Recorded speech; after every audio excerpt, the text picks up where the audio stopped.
प्रभाव है। भगवान की भक्ति में इतनी शक्ति है कि कुछ भी ना खाए पिए आदमी तो भी जिंदा रहेगा। कथा मरने थोड़ी देती है। कल हम लोगों ने कथा में श्रवण किया कि भगवान का जन्म हुआ। जन्म लेते ही भगवान घर मथुरा से चल पड़े।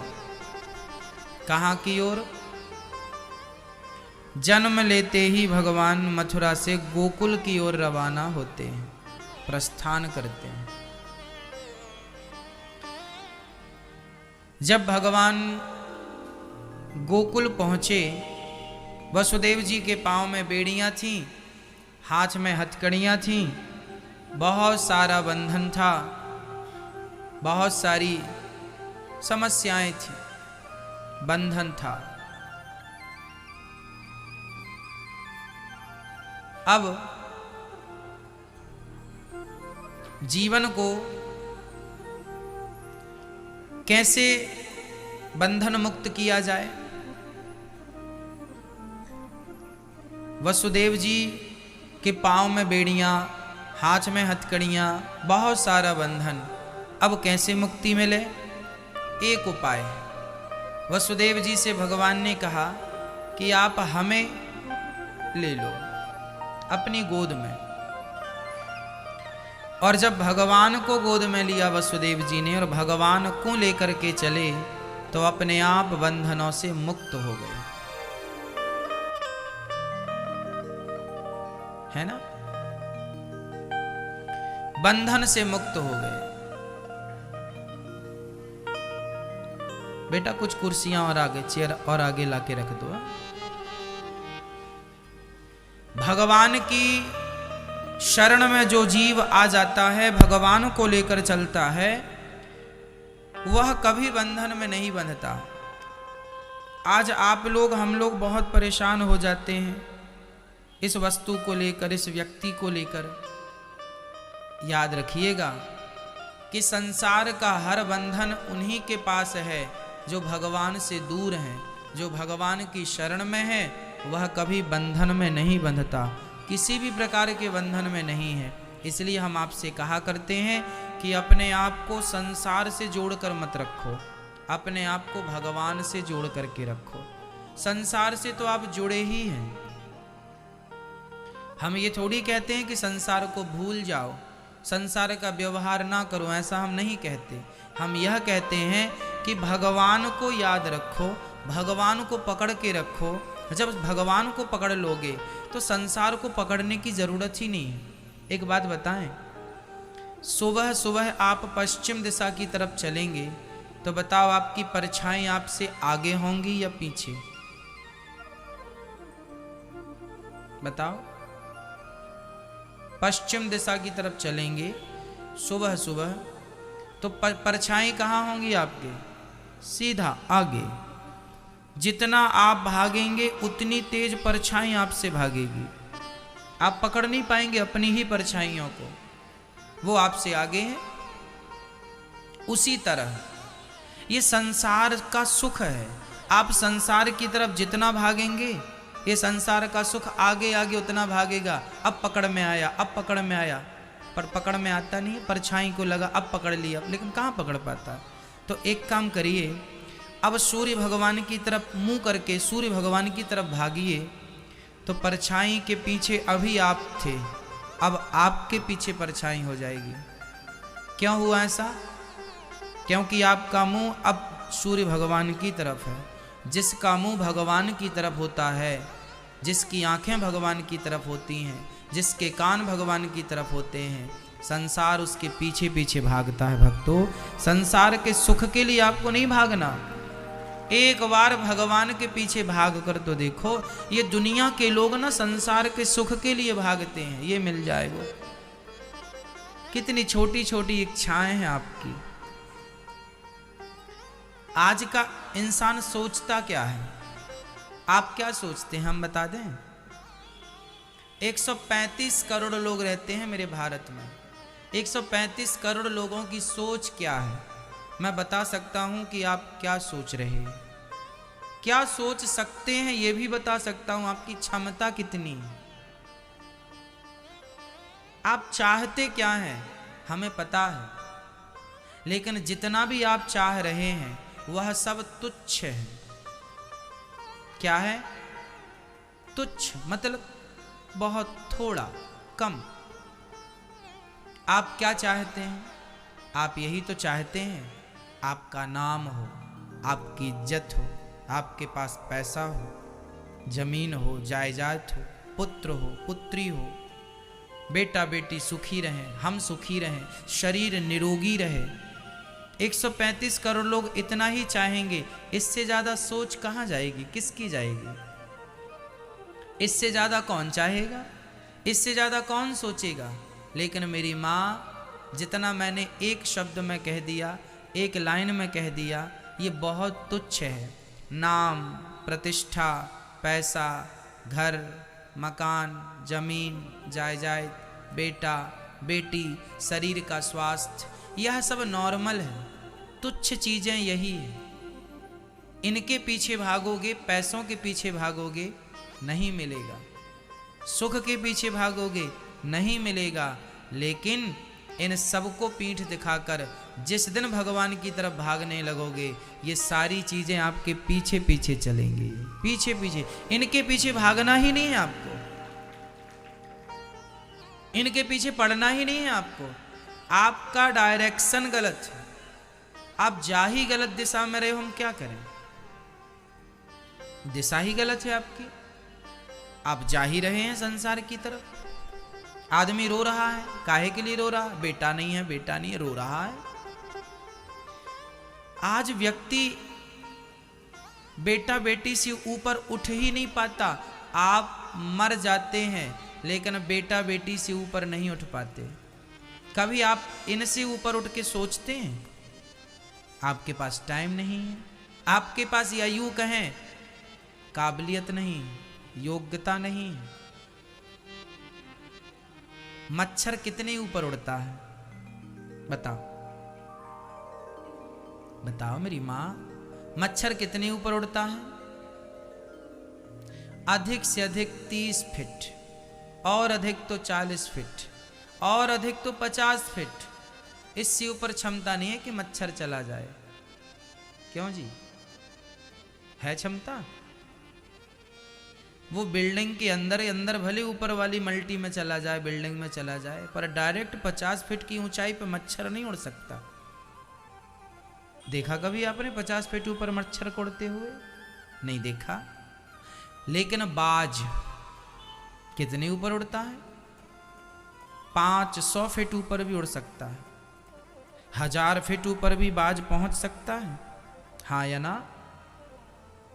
मच्छर की क्षमता है 50 फीट ओनली, अधिक से अधिक होता इससे नीचे ही है वो। डेंगू का मच्छर 10 फीट भी नहीं उड़ पाता, है ना? डेंगू का जो मच्छर होता है, जिसके काटने से डेंगू हो जाता है, वह मच्छर 10 फीट भी नहीं उड़ पाता, वह नीचे रहता, इसलिए वो पाँव में काटता है ना? इसलिए इस समय आप सभी को अपने पांव ढक के रखने चाहिए और गंदगी घर परिवार में नहीं करनी चाहिए। डेंगू का मच्छर वहाँ होता है जहाँ बहुत दिनों से पानी भरा हो, जहाँ साफ सफाई ना हो, वहाँ डेंगू का मच्छर होता है और वह खेलते हुए बच्चों को काटता है, नीचे रहने वाले लोगों को काट देता है और डेंगू हो जाता है, जो कि खतरनाक बीमारी है। मच्छर की एक क्षमता है कि वो 10 फीट उड़ेगा, 50 फीट उड़ेगा, लेकिन बाज 1000 फीट ऊपर भी उड़ सकता है। सबकी क्षमता है।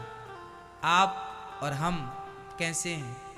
आज का व्यक्ति मच्छर की तरह है, सोच बहुत छोटी है। सोचेगा तो क्या सोचेगा?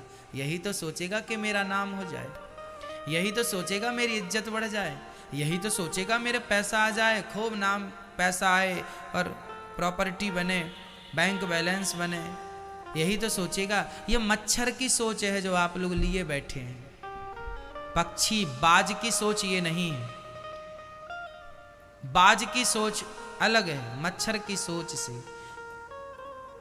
तो जो संसार का सुख चाह रहे हैं वह मच्छर की सोच वाले हैं, और जो भगवान को पाना चाह रहे हैं वह बाज की सोच वाले लोग हैं। अब आप देख लो कि आपको मच्छर बनना है या बाज बनना है।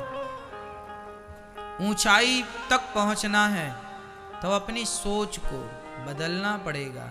ये संसार बहुत मीठा है। संसार की माया मम माया दुरत्यया, भगवान की माया इतनी प्रबल है कि जो एक बार संसार में उलझ जाता है उलझता ही चला जाता है। उलझने के रास्ते तो दिखते हैं, सुलझने के रास्ते बंद से हो जाते हैं। वो सुलझने के रास्ते कब? जब कोई सच्चे गुरु मिल जाए, जब कोई सच्चा मार्गदर्शक मिल जाए, तब ये जा के रास्ता मिलता है। वसुदेव जी भगवान को लेकर चले, अपने आप बंधन से मुक्त हो गए। सारे ब्रजमंडल में उत्सव मनाया गया। भगवान बड़े प्रेम से अपने उत्सव में, सभी लोग भगवान के उत्सव में सम्मिलित हो रहे हैं। कितना सुंदर स्वरूप है ना भगवान का। सारे ब्रजवासी चकाचक सज धज करके दौड़ दौड़ के लाला को दर्शन कर रहे हैं और अपने जीवन को कृतार्थ कर रहे हैं। सब भगवान को देख रहे हैं। सारी सखियां, सारे ब्रजवासी, यहाँ तक कि शंकर जी भी आए हैं, यहाँ तक कि इंद्र आए हैं, सब आए, ब्रह्मा जी भी रूप बदल बदल के। आज जगत के पालनहार परमात्मा पर ब्रह्म आज निर्गुण निराकार, आज सगुण साकार बन के इस धरती में अवतार लिए हैं। ये ईश्वर की बड़ी कृपा है। हम जैसे पतितों के लिए भगवान इस धरती में अवतार लेकर के आते हैं। कितने सुंदर हैं भगवान, आपने कभी विचार किया है ना?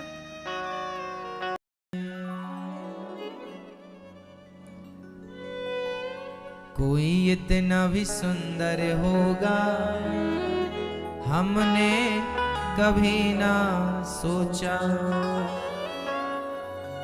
श्यामल श्यामल सुंदर सुंदर, श्यामल श्यामल सुंदर सुंदर एक बांसुरी वाला देखा। कोई इतना भी प्यारा होगा हमने कभी ना सोचा।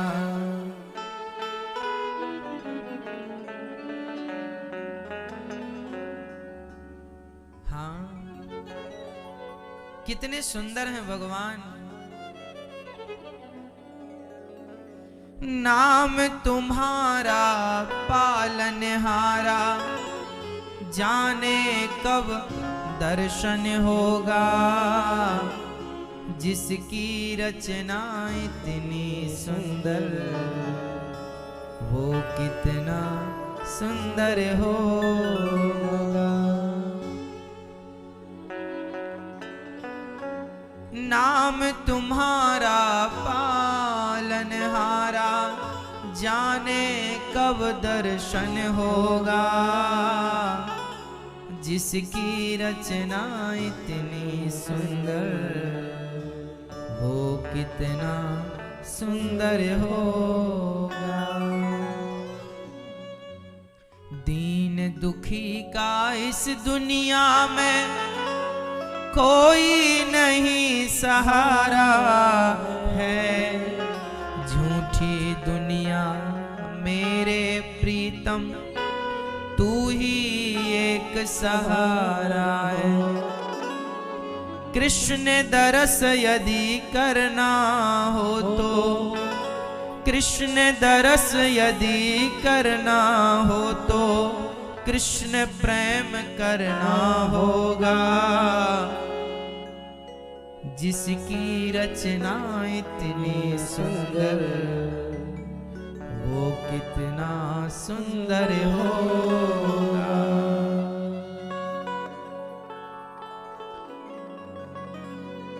इस धरती में सबसे सुंदर कोई है तो केवल भगवान है। लेकिन फिर भी हम तुच्छ प्राणी उन्हें भूलकर संसार के लोगों के पीछे भाग रहे हैं। स्त्री सुंदर है, पुरुष सुंदर है, पक्षी सुंदर है, वादियां सुंदर हैं, नदियां सुंदर हैं।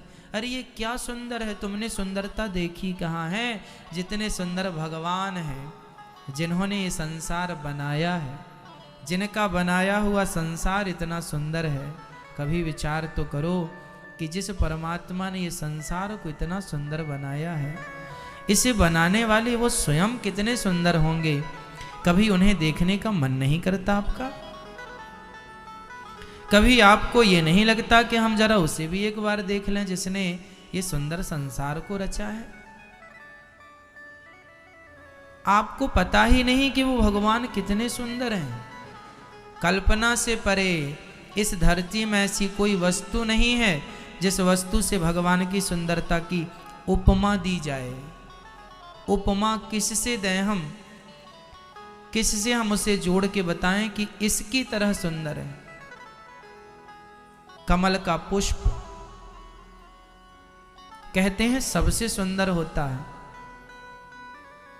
लेकिन कभी सोचा है आपने कि कमल का पुष्प तो भगवान की नाभि से प्रकट हुआ है?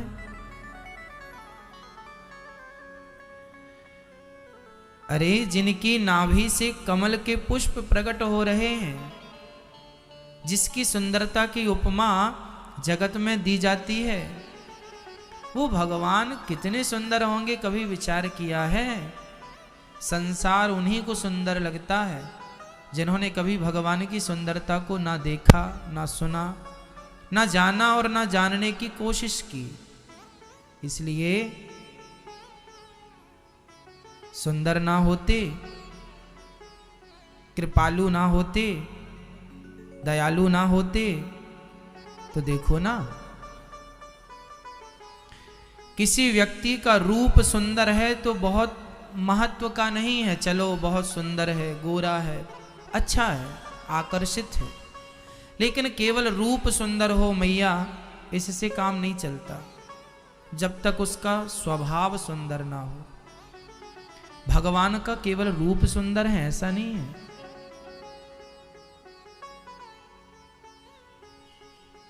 स्वभाव सुंदर है। जानते हैं उनका स्वभाव कैसा है? पूतना आई, अपने स्तनों में जहर भर करके लाई, इसलिए कि मैं इसे पिलाऊंगी और ये मर जाएगा। लेकिन भगवान तो भगवान है। जो मारने आई पूतना, उसका जहर तो पिया, दूध तो पिया, पर साथ में उसके सारे पापों को भी पी गए और उस राक्षसी को, उस पापात्मा को इतना पुण्यात्मा बना दिया, इतना पुण्यात्मा बना दिया कि जो गति लेभे गतिम धात्रुचिताम ततोन्यम कंबा दयालुम शरणम ब्रजेम।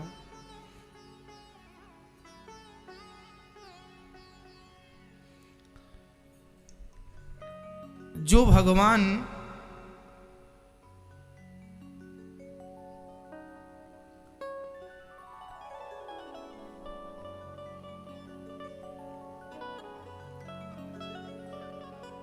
पूतना जैसी पापनी को भी तार देते हैं, कृपा की दृष्टि डालकर, तब से हम जैसे पतितों का विश्वास और बढ़ गया कि यदि पूतना पर कृपा करते हैं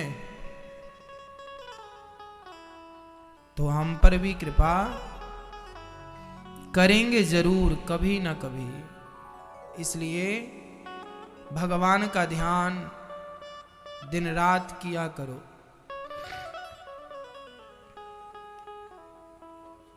जो भगवान पूतना को तार देते हैं, जिसके पास कोई गुण नहीं था, ना पूजा थी, ना पाठ था, ना कोई भक्ति थी, ना कोई शक्ति थी,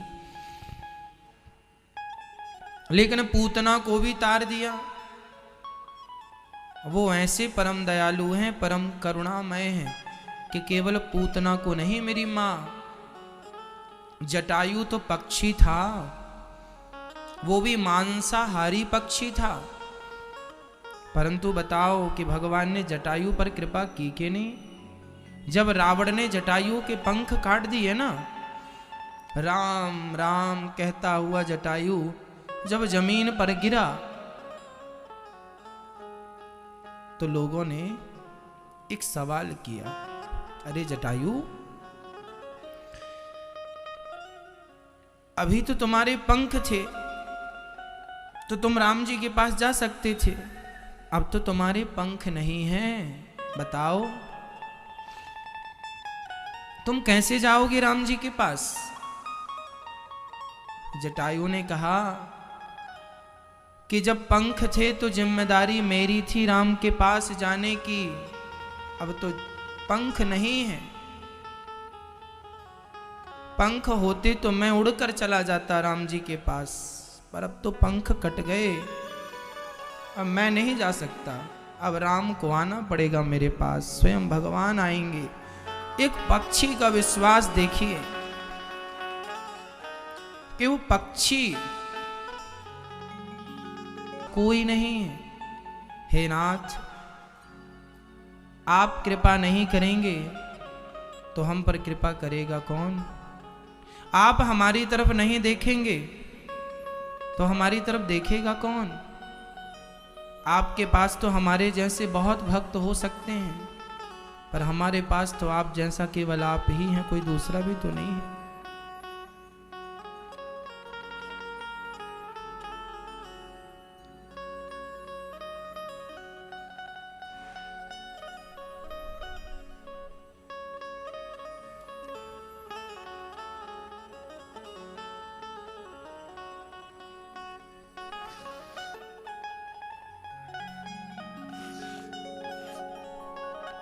इसलिए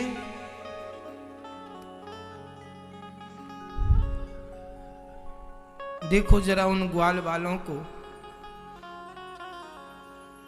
जो भगवान के साथ गेंद खेलते हैं, मक्खन चुराते हैं, मक्खन खाते हैं, भगवान खाते हैं और सबको खिलाते हैं।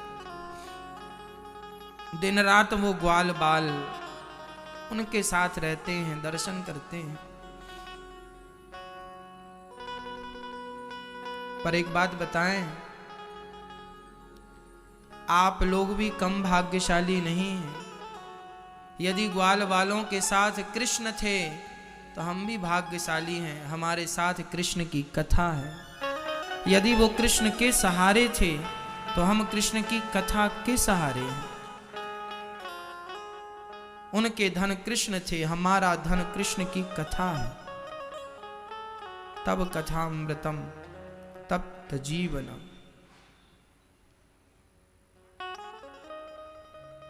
बड़ी कृपा की है भगवान ने कि हमें भारत में जन्म दिया है।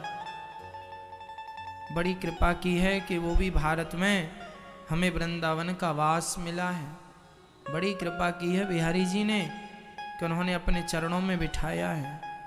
बड़ी कृपा की है कि इस मुंह से, इस वाणी से कृष्ण की कथा निकलती है। बड़ी कृपा की है आप पर कि आपके कानों से कृष्ण की कथा प्रवेश करती है। संसार के उन लोगों को देखो जिनके मुंह से कभी भगवान का नाम नहीं निकलता। वो बहुत बेचारे लोग हैं, दीन हैं। जिनके मुख से कभी भगवान का नाम नहीं निकलता भक्तों, वह बेचारे हैं, वह दीन है। आप बड़ भागी हैं कि आपके मुंह से भगवान का नाम निकलता है। पर लोग जानते नहीं है कि नाम का बल क्या है। चैतन्य महाप्रभु एक बार शराबियों के पास जाकर उन शराबियों से हाथ जोड़कर कहते हैं, भैया एक बार कह दो हरे कृष्ण, एक बार कह दो हरे कृष्ण। तो शराबी शराब पीकर चैतन्य महाप्रभु के मुंह में कुल्ला कर देते हैं, उनके मुंह में शराब थूक देते हैं, पूरा मुंह शराब से गीला हो जाता है। चैतन्य महाप्रभु के शिष्यों ने कहा कि गुरुजी देखो ये लोग आपका अपमान कर रहे हैं, आपके मुंह में शराब का कुल्ला कर रहे हैं और आप फिर भी इन शराबियों के पांव पकड़े। तब चैतन्य महाप्रभु ने कहा, भैया तुम नहीं जानते, ये मनुष्य का शरीर कितना दुर्लभ है, और इन लोगों ने मनुष्य का तन पा लिया है, और पर मनुष्य का तन पाकर भी ये शराब पी रहे हैं। यदि इनके मुंह से एक बार कृष्ण का नाम निकल गया तो इन्हें आज पता नहीं चलेगा, लेकिन जब प्राण निकलेंगे तो पता चलेगा कि उस एक नाम के बल पर जीवन के सारे पाप समाप्त हो गए हैं, और उस एक नाम ने इन्हें पवित्र कर दिया है। जिनका एक नाम हम जैसे पतितों को पवित्र करने वाला है, उनका नाम छोड़कर, उनका नाम भूलकर हम देखो संसार के काम में कितने उलझ चुके हैं। तुम्हारे बाप दादों ने भी संसार का काम बहुत किया है, तुम भी संसार का काम बहुत कर रहे हो। क्या पा लिया तुम्हारे बाप दादों ने, और क्या पालोगे तुम, अभी पता नहीं चलेगा। आखिरी हिसाब होगा तब पता चलेगा कि तुमने क्या पाया है, क्या गवाया है, क्या है शेष आपके पास, क्या बचा है। कितना धन कमा लिया आपने संसार में। जो धन कमाना था, जिस धन को कमाने आए थे, वो धन ना कमा सके, बाकी सब कमाया है, सब पाया है। पायो जी मैंने राम रतन धन पायो, वो धन जो मीरा ने कमाया था। कितना है हम लोगों के पास। कागज के टुकड़े समेटने वालों से कह दो, भारत का रुपया तो बाहर अमेरिका में, जापान में नहीं चलता, तो उसके यहाँ चलेगा। वहाँ राम नाम का धन चलता है। कमा लो, समझदार हो तो कमा लो, समझदार नहीं हो तो जैसा चला रहे हो वैसा ही चलाते रहो। भगवान को भूलकर व्यक्ति किसी दूसरे का नुकसान नहीं कर रहा है, सिवाय अपने खुद का नुकसान। भगवान का उत्सव मनाने के लिए सब आए, सबने दर्शन किया, सबने कृपा के हाथ बढ़ाए, और भगवान की सुंदरता पर सब लट्टू हो गए। इतने सुंदर संसार के लोग देखते हैं स्त्री कितनी सुंदर है, पुरुष कितने सुंदर हैं, जबकि भगवान का भक्त देखता है कि स्त्री इतनी सुंदर है तो उसे बनाने वाले मेरे श्री कृष्ण कितने सुंदर होंगे। पुरुष इतना सुंदर है तो इसे बनाने वाले मेरे कृष्ण कितने सुंदर होंगे। संसार का व्यक्ति संसार में ही उलझ जाता है, स्त्री और पुरुष में, लेकिन भगवान को पाने वाला इससे ऊपर सोचता है, उठकर देखता है कि इससे भी अच्छा तोता इतना अच्छा है। लोग कबूतर पालते हैं ना, तोता पालते, मिट्ठू, मिट्ठू पालते हैं, कितना सुंदर होता है ना, बहुत अच्छा लगता है। कभी विचार किया है कि उसकी चोंच को इतना बढ़िया बनाने वाला भगवान, उनकी अधर कितनी अच्छी होंगी, उनके गाल कितने अच्छे होंगे। कई स्त्रियों के, कई पुरुषों के बाल बहुत अच्छे होते हैं, घुंघराले बाल। कभी सोचा है कि उस परमात्मा के बाल कैसे होंगे। हम संसार के व्यक्ति संसार में उलझ जाते हैं, परंतु संसार को देखकर उसका स्मरण किया करो। एक माँ थी और एक बेटा था। 8-10 साल की आयु में बेटा गुजर गया, एक ही बेटा था। अब माँ जानती हो, जो कपड़े वो पहना करता था ना, उस कपड़े को छाती से लगा लगा कर माँ रोती है। किसी ने कहा क्यों, इसके कपड़े को छाती से लगा के रोने की क्या जरूरत है। बोले इस कपड़े को मेरा बेटा पहनता था, जब मैं इस कपड़े को देखती हूँ तो इस कपड़े में मेरा बेटा नजर आता है। अब बताओ, कपड़े में कोई बेटा होता है, लेकिन उसकी भावना क्या है। ऐसा होता है कि नहीं। ऐसा होता है कि आपका प्रेमी, चाहे पुत्र हो, चाहे पति हो, चाहे पत्नी हो, कोई भी हो, आदमी उसके वस्त्र देख कर रोता है, उसका स्थान देख कर रोता है। यहाँ सोता था, यहाँ बैठता था, यहाँ खाता था, ये करता था, वो देख देख के रोता है। बस मेरी माँ, जिससे प्रेम होता है ना, उसके लिए आंसू होते हैं। और यदि एक माँ अपने बेटे के लिए इतना याद कर कर के रो सकती है, तो एक भक्त को भी चाहिए कि वो अपने भगवान को याद कर कर के रोए कि देखो इस स्त्री को भगवान ने बनाया है, इस पुरुष को भगवान ने बनाया है। अरे संसार के जिस वस्तु को देखा करो, उस वस्तु को देखकर परमात्मा का स्मरण कर लिया करो कि इसे भी परमात्मा ने ही बनाया है, कितने भाव से बनाया है। ये धरती वृंदावन बिहारी जी की है। यहाँ भगवान रास रचाते थे, यहाँ भगवान बैठा करते थे, यहाँ यमुना में स्नान किया करते थे, यहाँ भगवान मिट्टी खाया करते थे। एक एक लीला को, ये वृंदावन में ब्रज 84 कोश है। यहाँ वो घाट भी है ब्रह्मांड घाट जहाँ पर भगवान मिट्टी खाते थे। यहाँ वो घाट भी है चीर घाट जहाँ चीर चुराते थे। यहाँ वो घाट भी है बंसी जहाँ बंसी वट जहाँ बंसी बजाते थे, रास रचाते थे। ये भगवान का नित्य धाम है। जब प्रेम करने वाला प्रेमी होता है तो अपने प्रेमी के एक एक स्थान को देखकर, एक एक वस्तु को देखकर रोता है कि ये उसको वस्तु को देखने से, रुमाल को देखने से माँ को बेटे की याद आ गई। ये रुमाल मेरा बेटा रखा करता था, इस रुमाल से मुंह पहुँचता था, बेटा तो रहा नहीं पर रुमाल है। उसको देख देख के वो अपने बेटे का स्मरण करती है। यदि एक माँ रुमाल को देखकर अपने पुत्र का स्मरण कर सकती है तो एक भक्त भगवान की धरती को देखकर भगवान का स्मरण क्यों नहीं कर सकता कि ये वृंदावन है, यहाँ बिहारी जी हैं। यही प्रेम है, अपने प्रेमी को याद करना, अपने कृष्ण को याद करना, उसका स्थान देखना। और बिहारी जब देखो तो बस श्रद्धा के आंसू बह पड़े आंखों से, बस श्रद्धा ही श्रद्धा हो बस।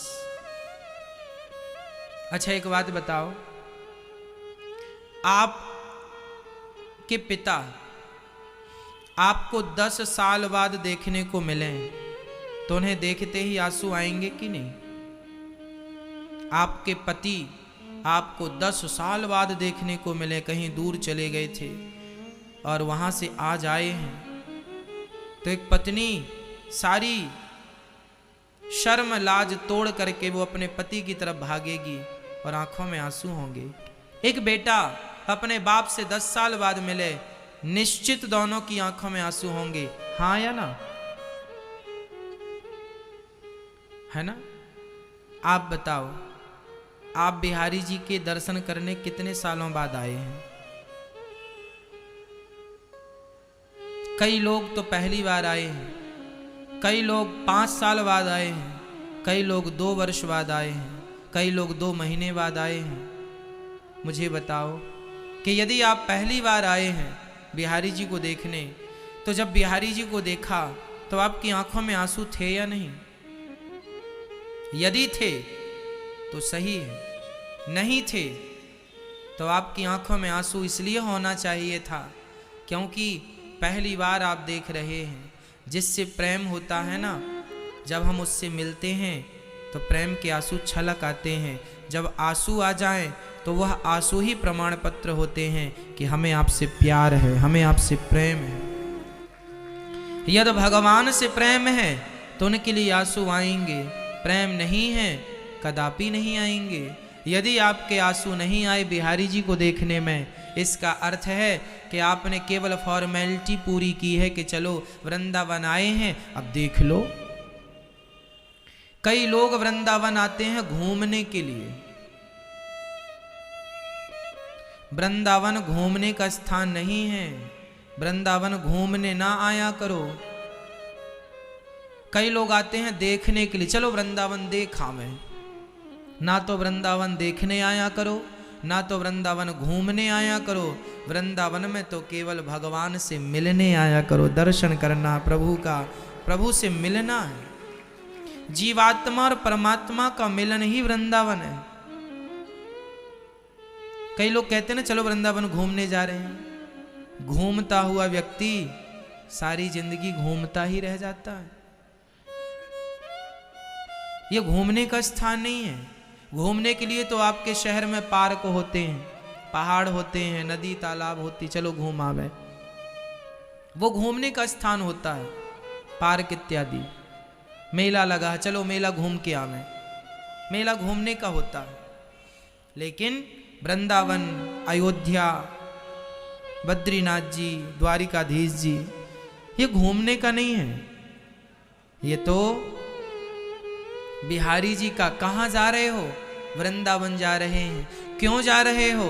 बिहारी जी से मिलने जा रहे हैं, बिहारी जी का दर्शन करने जा रहे हैं। जब दर्शन करने के लिए वृंदावन आओगे तो बिहारी जी मिलेंगे, और घूमने के लिए वृंदावन आओगे तो बिहारी जी कहेंगे तो घूमने आया, घूम ले, तो मेरे से मिलने थोड़ी आया है। एक बात बताएं, आपका शहर है पन्ना, अब कोई आदमी आए और आपके पास आए और कहे अरे बहन जी, भैया जी, भाभी जी, हम आपसे मिलने आए हैं, तो आप पूछेंगे यहाँ क्यों आए हैं? अरे हम आपसे मिलने आए हैं, आपके लिए आए हैं। तो आपकी श्रद्धा ज्यादा होगी कि ये मेरे लिए आया है या आई है।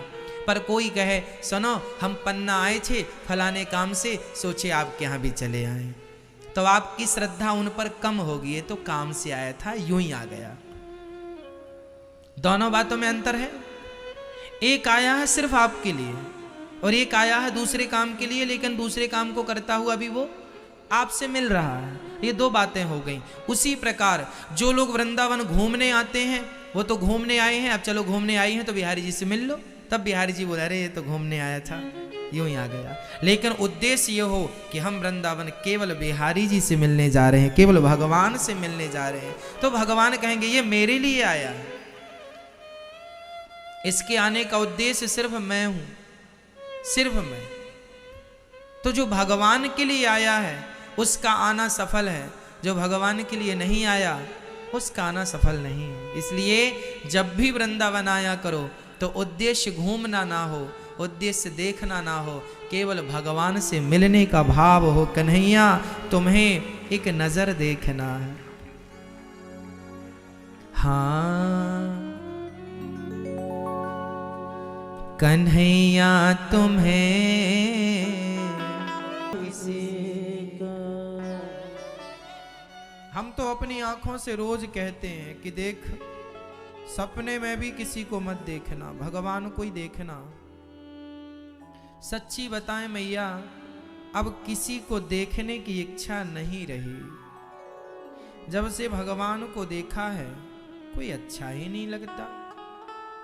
जब से भगवान के लिए दिल धड़कने लगा है, जब से भगवान को पाने की इच्छा हुई है, उसके बाद से किसी को पाने की कोई इच्छा नहीं। कोई हमसे पूछे कि आपको क्या पाना है, क्या चाहिए, कुछ नहीं चाहिए, कोई इच्छा नहीं रही। अब सारी इच्छाएं समाप्त हो गई। अब एक ही इच्छा है, कन्हैया तुम्हें एक नजर देखना हो। या आंखें खोलने पर दिख जाओ या आंखें बंद होने पर दिख जाओ, पर दिखो तुम। हाँ अब किसी महफिल में जाने की हमें फुर्सत नहीं। एक था दिल मिल गया वो श्याम से, एक था दिल मिल गया वो श्याम से। अब कहीं दिल को लगाने की हमें फुर्सत नहीं। ये जो आंखें हैं हमारी, ये जो आंखें हैं हमारी, मिल गई हैं श्याम से। अब कहीं आंखें मिलाने की हमें फुर्सत नहीं।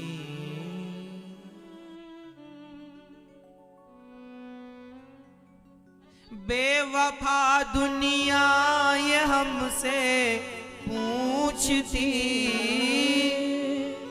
बेवफा दुनिया ये हमसे पूछती, अब किसी हम ब्रज की भोली गवारनिया, ब्रह्म ज्ञान की उलझन क्या जाने, मेरे और मोहन की बातें एक मैं जानूं या वो जाने, या मैं या वो तीसरे को जनाना ही नहीं। क्या जानोगे मोहन तुम प्रेम की भाषा, क्या होती है आशा, क्या होती निराशा, एक बार जरा तुम प्रेम करके देखो सांवरिया, राधा यूं रो रो कहे, ओ राधा यूं रो रो कहे।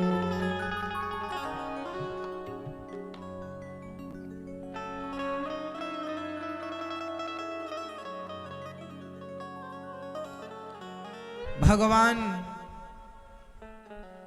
पूतना मौसी का उद्धार करते हैं, दूध पीते हैं, जहर पीते हैं, तार देते हैं, न जाने कौन से गुण पर दया निधि रीझ जाते हैं।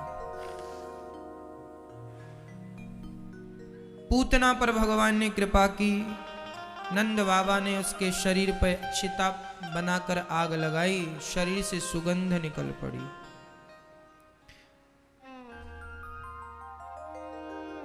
इसके बाद भगवान ने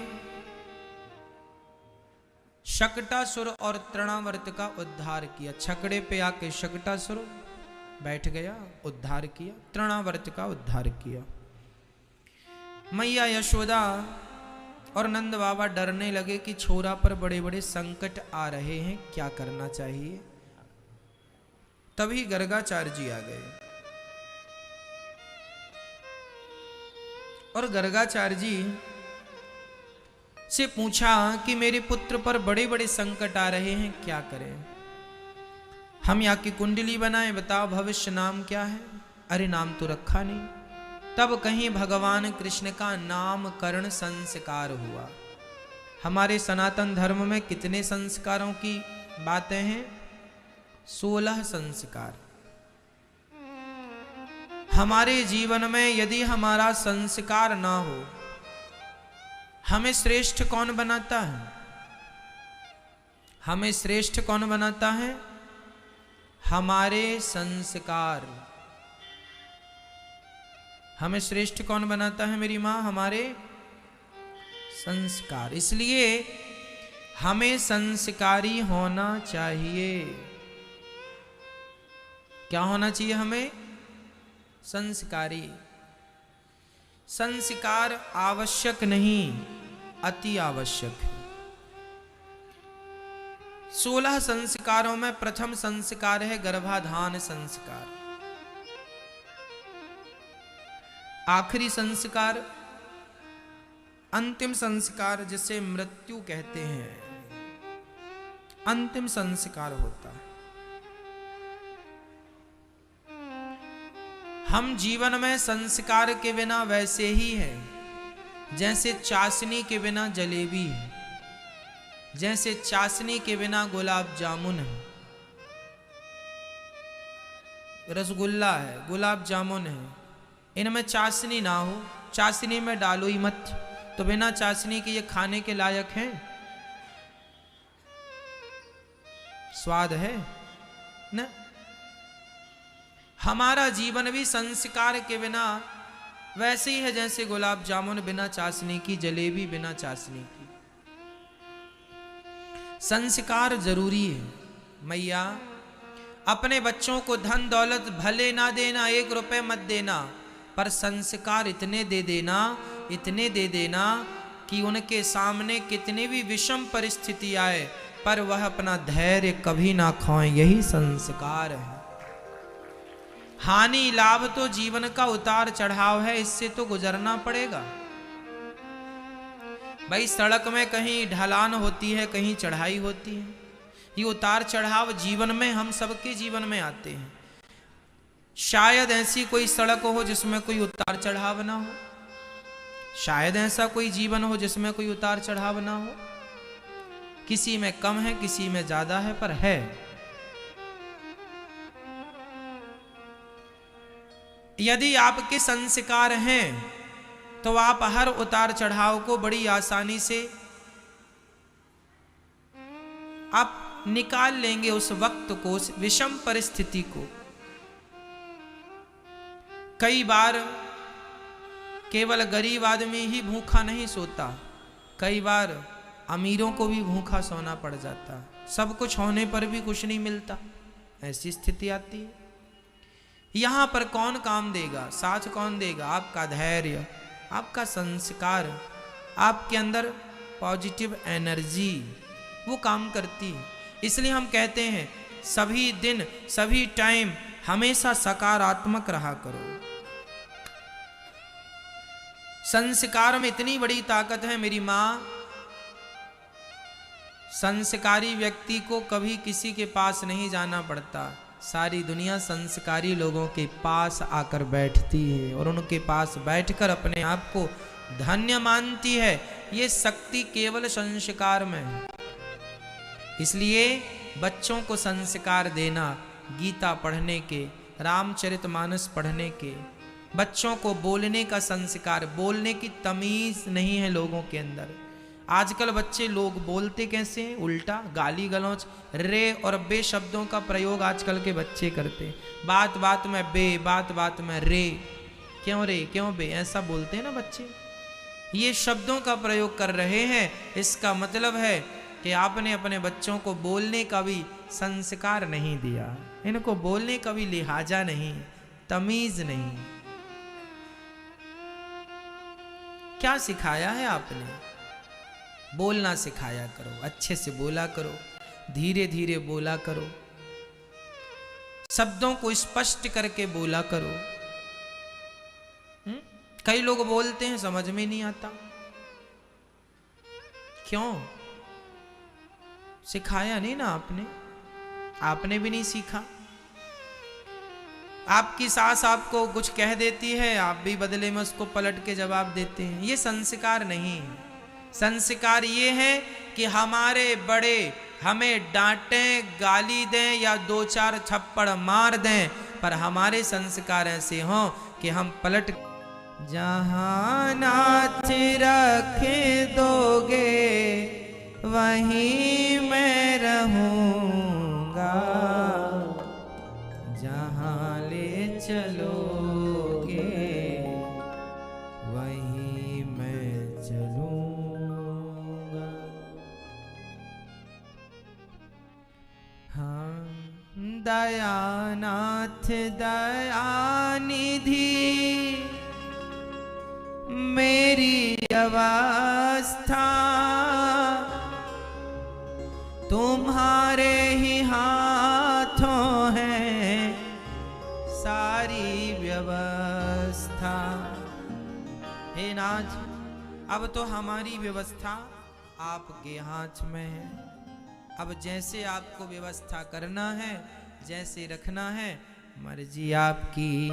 हम तो वहीं जाएंगे जहाँ ले चलोगे वहीं मैं चलूँगा। हम अपने मन से नहीं, तो हमारी सास जहाँ ले जाए जाओ, पति ले जाए जाओ, मतलब समर्पण हमारा कोई किंतु नहीं, कोई परंतु नहीं। चुप, हम आगे आगे नहीं चलेंगे। हम तो, जो आदमी पीछे पीछे चलता है वो बहुत सुखी होता है, और जो आगे आगे भागता, आगे आगे कौन भागता है?